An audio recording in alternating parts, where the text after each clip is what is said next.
கதிரவன் news சொந்தங்கள் அனைவருக்கும் வணக்கம். இலங்கையின் முக்கிய செய்திகள். முதலில் தலைப்புச் செய்திகள். நாட்டில் மூடப்படும் 100 பாடசாலைகள் வெளியான அறிவிப்பு.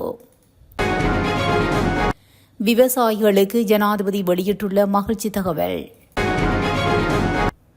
தேவாலயம் மீது துப்பாக்கிச்சூடு, சந்தேக நபர் அதிரடியாக கைது. கட்டுநாயக்காவில் வந்திறங்கிய 3 பெண்கள் கைது. நாடளாவிய ரீதியில் நூற்றுக்கணக்கானோர் கைது. இளம்பெண் ஒருவர் வெட்டிக் கொலை. தொடர்ந்தில் மோதுண்டு ஒருவர் பலி. கட்டுநாயக்காவில் இருந்து பயணித்த வேன் விபத்து, பலர் படுகாயம். காலிக்கோட்டை உணவக மோதலில் உணவகத்தின் 11 ஊழியர்களுக்கு விளக்கமறியல். முக்கிய வீதி மூடப்பட்டது, மக்களுக்கு விடுக்கப்பட்ட அறிவுறுத்தல். இலங்கையின் முக்கிய பாதாள உலக கும்பலின் தலைவர் வெளிநாட்டில் கைது. இலங்கையின் வானிலை தொடர்பில் வெளியான விசேட அறிவிப்பு. தொடர்பான விரிவான செய்திகள். மாணவர் எண்ணிக்கை கணிசமாக குறைந்துள்ள 100 சிறிய பாடசாலைகளை மூடுவதில் அரசாங்கம் கவனம் செலுத்தி வருவதாக தெரிவிக்கப்பட்டுள்ளது. நாட்டில் 10க்கும் குறைவான மாணவர்களை கொண்ட பாடசாலைகளின் எண்ணிக்கை இப்போது 500ஐ தாண்டியுள்ளதாக தெரிவிக்கப்பட்டுள்ளது. அதிக எண்ணிக்கையிலான பாடசாலைகளில் 2 அல்லது 3 மாணவர்கள் மட்டுமே உள்ளதாகவும், இவ்வாறான பாடசாலைகளை மூடி அந்த மாணவர்களை வசதியில் உள்ள பாடசாலைகளில் சேர்ப்பதற்கான முறையான திட்டத்தை தொடங்க கல்வி அமைச்சு திட்டமிட்டுள்ளது. கொழும்பு மாவட்டத்தில் உள்ள பல சிறிய பாடசாலைகள் மூடப்பட்டு அவற்றின் மாணவர்கள் தற்போது வேறு பாடசாலைகளுக்கு அனுப்பப்பட்டுள்ளதாகவும் குறிப்பிடப்படுகின்றது. எதிர்வரும் சிறு போகத்துக்காக நெல் வயல்களில் வளர்க்கப்படும் கூடுதல் பயிர்களுக்கு 15,000 ரூபாய் மானியம் வழங்க அரசாங்கம் தீர்மானித்துள்ளது. தலவாக்கலை பகுதியில் இன்று நடைபெற்ற மக்கள் பேரணியில் ஜனாதிபதி அனுரகுமார திசாநாயக்க இதனை அறிவித்துள்ளார். அதற்கு அமைய வரவிருக்கும் சிறு போகத்துக்காக நெல் வயல்களில் வளர்க்கப்படும் கூடுதல் பயிர்களுக்கு ரூபாய் 15,000 ரூபாய் வழங்க தீர்மானிக்கப்பட்டுள்ளதாக ஜனாதிபதி அனுர குறிப்பிட்டுள்ளார். மனம்பிடிய ஆயுர்வேத பிரதேசத்தில் அமைந்துள்ள ஜீவமான் கிறிஸ்துவ தேவாலயம் என்ற புனித தலத்தின் மீது துப்பாக்கிச்சூடு நடத்திவிட்டு தப்பியோடிய சந்தேக நபர் காவல்துறையினரால் கைது செய்யப்பட்டுள்ளார். குறித்த சந்தேக நபர் நேற்று இரவு 7 மணியளவில் இந்த துப்பாக்கிச்சூட்டை மேற்கொண்டிருந்தார். இது தொடர்பாக மனம்பிடிய காவல் நிலையத்தில் கிடைத்த தகவலின் அடிப்படையில் மேற்கொள்ளப்பட்ட விசாரணையில் குறித்த சந்தேக நபரை கைது செய்துள்ளனர். அத்துடன் துப்பாக்கிச் சூட்டுக்கு பயன்படுத்தப்பட்ட இலங்கையில் தயாரிக்கப்பட்ட துப்பாக்கிகளையும் காவல்துறையினர் கைப்பற்றியுள்ளனர். கைது செய்யப்பட்ட சந்தேக நபர் 38 வயதுடையவர் எனவும் மனம்பிடிய பிரதான வீதியில் வசிப்பவர் எனவும் தெரியவந்துள்ளது. இந்த துப்பாக்கிச் சூட்டினால் உயிரிழப்புகள் எதுவும் ஏற்படவில்லை எனினும் தேவாலயத்தின் ஜன்னல் ஒன்றுக்கு சேதம் ஏற்பட்டுள்ளதாக தெரிவிக்கப்பட்டுள்ளது. சந்தேக நபர் தேவாலயத்தின் நுழைவாயிலுக்கு அருகில் வந்து ஆராய்ந்து பார்த்துவிட்டு மீண்டும் பாதைக்கு சென்று இந்த துப்பாக்கிச் சூட்டை மேற்கொண்டுவிட்டு தப்பியோடியதாக தெரிவிக்கப்படுகிறது. மேலும் தேவாலயத்தின் பாதிரியாருடன் ஏற்பட்ட தனிப்பட்ட முரண்பாடு காரணமாக இந்த துப்பாக்கிச்சூடு நடத்தப்பட்டதாக தற்போது மேற்கொள்ளப்பட்ட விசாரணைகளில் தெரியவந்துள்ளது. இந்த நிலையில் மனம்பிடிய காவல்துறையினர் மேலதிக விசாரணைகளை மேற்கொண்டு வருகின்றமை குறிப்பிடத்தக்கது. கட்டுநாயக்க விமான நிலையத்தில் குஷ்டரக போதைப்பொருளுடன் 3 பெண்கள் போதைப்பொருள் தடுப்பு பிரிவினரால் கைது செய்யப்பட்டுள்ளனர். விமான நிலையத்தில் மேற்கொள்ளப்பட்ட விசேட சோதனையின் போது குறித்த பெண்கள் கைது செய்யப்பட்டுள்ளதாக தெரிவிக்கப்படுகிறது. 3 பெண்களும் பாங்காங்கிலிருந்து நேற்று இரவு நாட்டுக்கு வருகை தந்ததாக குறிப்பிடப்படுகிறது. குறித்த பெண்களிடமிருந்து தலா 1 கிலோ 104 கிராம் போதைப்பொருளும் 1 கிலோ 856 கிராம் போதைப்பொருளும் 2 கிலோ 288 கிராம் போதைப்பொருளும் மீட்கப்பட்டுள்ளதாக போதைப்பொருள் தடுப்பு பிரிவினர் தெரிவித்துள்ளனர். இந்த நிலையில் கைது செய்யப்பட்ட பெண்கள் வெள்ளம்பட்டிய மற்றும் மாளிகாவத்தை பகுதிகளைச் சேர்ந்த 25 மற்றும் 48, 50 வயதுடையவர்கள் என ஆரம்பகட்ட விசாரணைகளில் தெரியவந்துள்ளது. நாடளாவிய ரீதியில் போலீசாரால் மேற்கொள்ளப்பட்ட விசேட சுற்றி வளைப்பு நடவடிக்கையின் போது 241 பேர் கைது செய்யப்பட்டுள்ளதாக போலீஸ் ஊடகப் பிரிவு தெரிவித்துள்ளது. இந்த கைது நடவடிக்கையானது நேற்றைய தினம் மேற்கொள்ளப்பட்டுள்ளது. இதன்போது குறித்த சந்தேக நபர்கள் போதைப் பொருட்களுடன் கைது செய்யப்பட்டுள்ளதாக தெரிவிக்கப்படுகிறது. அதன்படி கெரோயின் போதைப் பொருளுடன் 92 பேரும், ஐஸ் போதைப் பொருளுடன் 75 பேரும், கஞ்சா போதைப் பொருளுடன் 70 பேரும், ஹேஸ் போதைப் பொருளுடன் ஒருவரும், ஹுஸ் போதைப் பொருளுடன் 3 பேரும் போலீசாரால் கைது செய்யப்பட்டுள்ளனர்.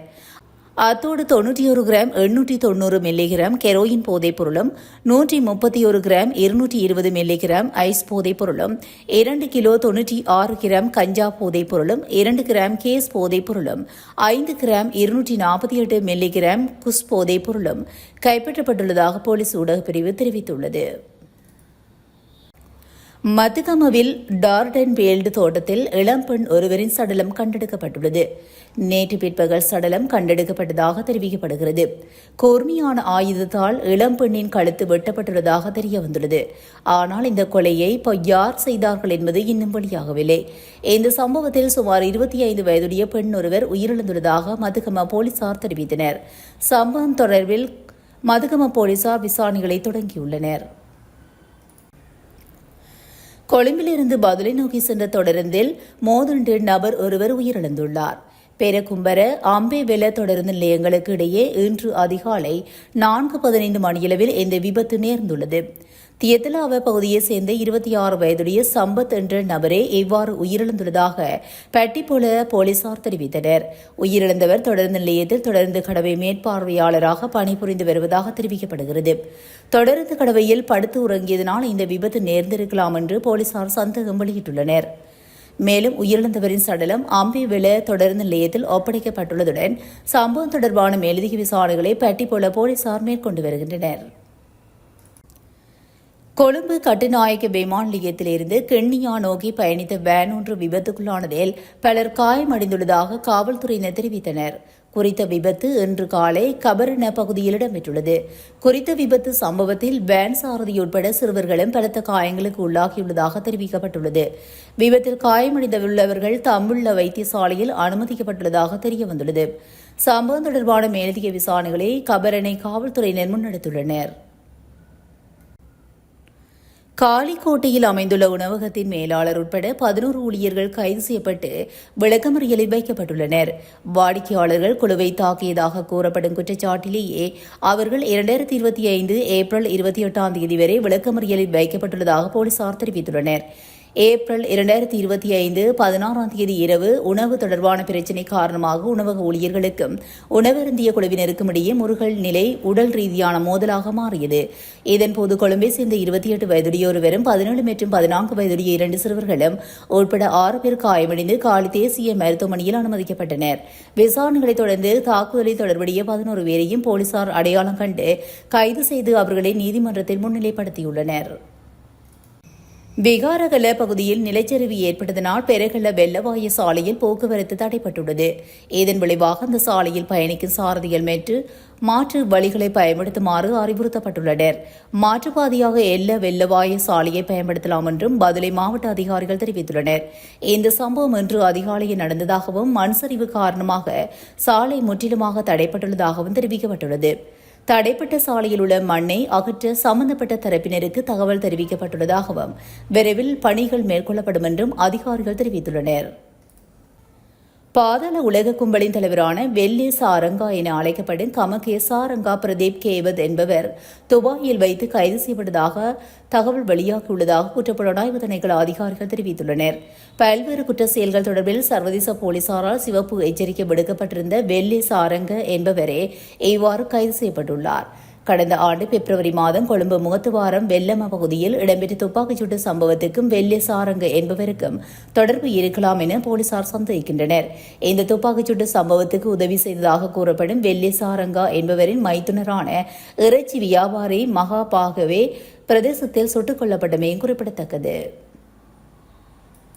நாட்டின் பல பகுதிகளில் வெப்பநிலை இன்று அவதானம் செலுத்த வேண்டிய மட்டத்தில் காணப்படும் என்று வளிமண்டலவியல் திணைக்களம் தெரிவித்துள்ளது.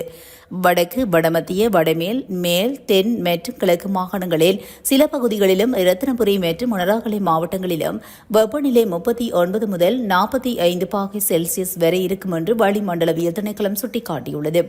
இதேவேளை சப்ரமுவ, மத்திய கிழக்கு மற்றும் ஊவா மாகாணங்களிலும் பொலனறுவை, ஹம்மாந்தோட்டை, முல்லைத்தீவு, வவுனியா மற்றும் கிளிநொச்சி மாவட்டங்களிலும் மாலையிலிருந்து இரவு நேரங்களில் மழையிலிருந்து இடியுடன் கூடிய மழை பெய்யும் என தெரிவிக்கப்பட்டுள்ளது.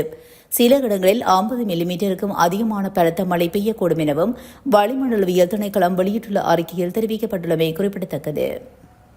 இத்துடன் இலங்கையின் முக்கிய செய்திகள் நிறைவடைகின்றன. தொடர்ந்தும் செய்திகளோடு இணைந்திருக்க கதிரவன் நேசுடன் இணைந்திருங்கள். நன்றி, வணக்கம்.